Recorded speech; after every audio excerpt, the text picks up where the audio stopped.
Hi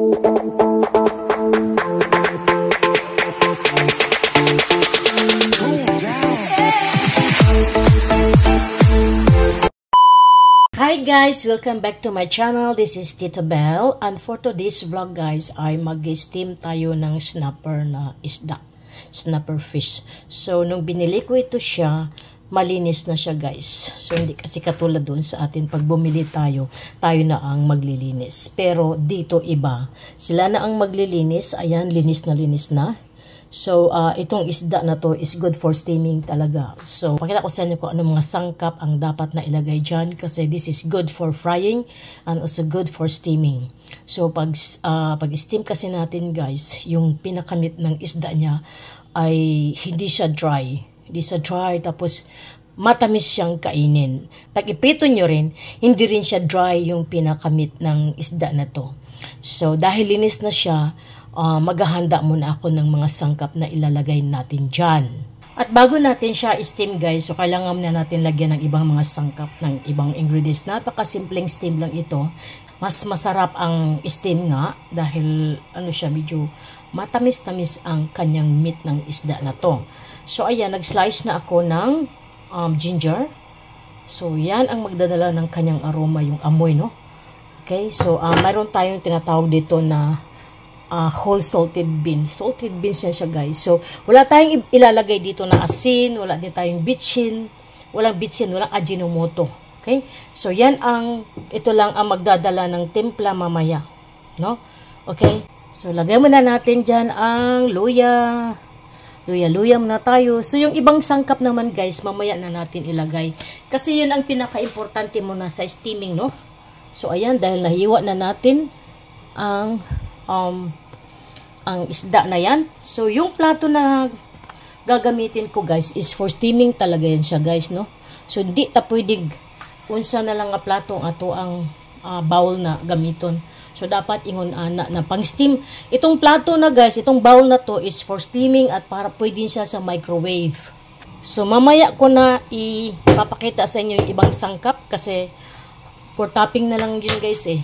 So, ayan na pinailalim natin yung ibang luya. So, maamoy-amoy talaga yan siya, guys. Sobrang bango talaga yan siya. Ayan. So, ito mamaya ilagay natin ito siya, guys, pagluto na. Fried onion with oil. So, yun siya magdadala ng aroma sa steaming. Okay, so, ilagay muna natin yung ibang ingredients. So, ito, knife. Ang kanyang brand, salted soybeans yan siya, guys. So, yun ang magdadala talaga ng kanyang lasa. Dahil ito siya ay maalat ito siya, guys. Okay? So, gayan. Dapat, okay. So, dapat lagay ko din sa ilalim. Kasi yun ang maglalagay ng, ng aroma niya. Tsaka lang lasa niya. Kasi salted siya, guys, eh. So, yun talaga, yun talaga ang ginagamit talaga ito sa pang-steaming, guys. Siguro, nakita nyo rin ito, no, sa mga Chinese na, restaurant. Ganito. Ang tawag dito is a salted soybean. So, this one is good for steaming. For steaming talaga ito siya. Ayan. Yan ang magdadala ng hilas ba? Magdadala ng lasa. So, lalo na ngayon is tasteless ang panglasa ko, guys, kasi may sore throat ako. Na-resulta na yun, no? Ang kain ng kain during Chinese New Year. But anyway, hindi pa naman natapos ang Chinese New Year. Continue pa rin. Normally, ang mga Chinese magsiselebrate ng Chinese New Year for 14 days. Pero on the third day ng Chinese New Year, back to normal na yung iba, lalo sa business.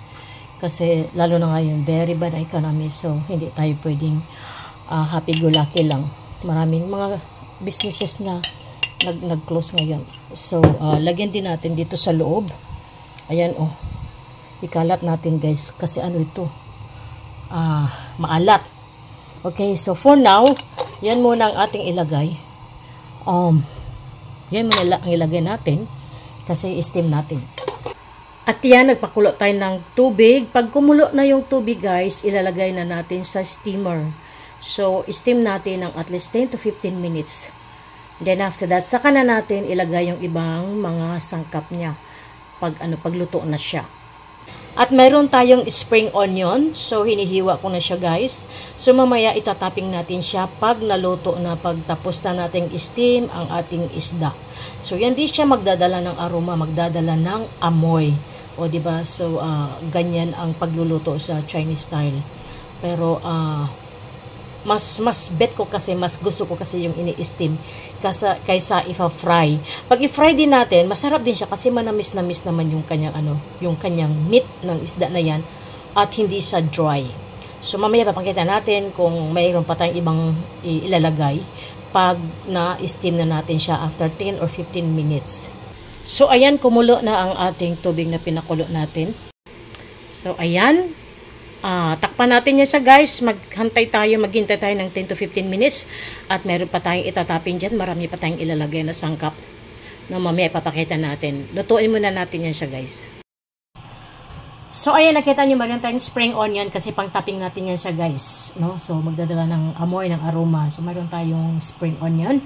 At, of course, ito ang ating chili. 2 piraso lang itong ilalagay natin, guys. Actually, pang paanghang na ng konti para naman siya medyo masarap. So, ayan siya.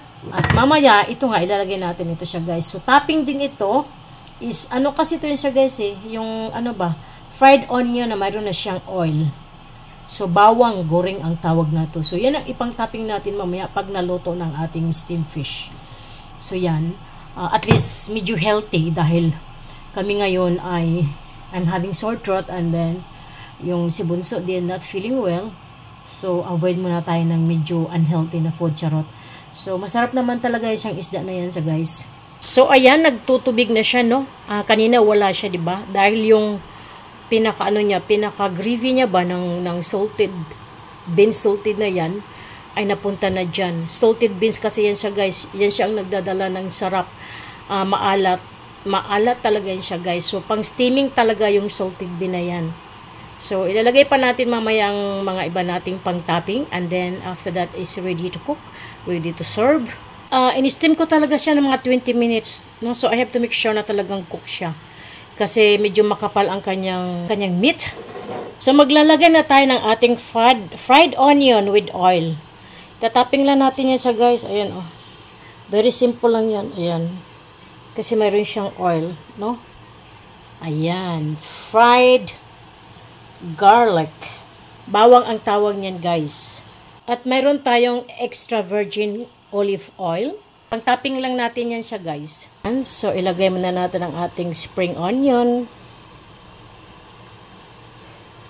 Spring onion, magdadala ng kanyang aroma, ng kanyang amoy. Yan. So, yan ang ating steamed fish.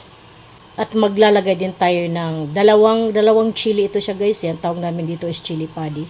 So, in-slice ko na siya. Yan. So, ganun na siya, guys. Maglagay tayo ng konting extra virgin olive oil. Pangpalasa. Diba? Ngayon pa lang naaamoy ko na siya. So, yan ang napaka-simple na steamed fish. So, actually guys, iuulam po namin ito sa lugaw. So, alam nyo, ang inchik mahilig kumain ng lugaw, diba? At nagluto din ako ng ibang putahe, luncheon meat, kasi yun ang pangpares nila pag sa lugaw. And then, mayroon din akong Chinese style na chicken adobo. So, ito lang ang pinapakita ko sa inyo kasi pag halu-haluin ko na hindi nyo alam kung saan talaga ang pinaka-content ko. So, ito ang pinufocus ko na content. Nag-fry din ako ng nag-fry din ako ng I call that omelette. Pero nilagyan ko ng white onion. So, yan siya. Bali, siya 3 putay siya para pang ulam namin sa lugaw. So, diba, nakakatuwa, no? Ang inchik ay mahilig kumain ng lugaw. So, ayan, it's ready to serve na kasi mainit-init pa. Umuusok pa. So, antayin muna natin yan bago natin, ilagay, tanggalin. Kasi masarap talaga yan siya, guys, no? Iulam natin sa lugaw. Pagkain ng inchik wakang. Okay, so that's all for today guys. Thank you so much kasi mahilig din talaga si Tita Belle magluto. Pag mayroon akong time, nagluluto talaga ako guys. Kasi ayaw ko rin yung most of the time yung mga anak ko kakain sa labas. Hindi natin alam kung healthy ba yung pagkain, kung paano nila niluto. Siyempre iba pa rin pag ikaw ang nagluluto sa bahay mo, alam mo kung paano mo niluto yung mga pagkain, o di ba? So too much for that. Thank you so much, and this is Tita Belle. Thank you so much for watching. Please do not forget to like, comment, and subscribe to my YouTube channel. This is Tita Belle.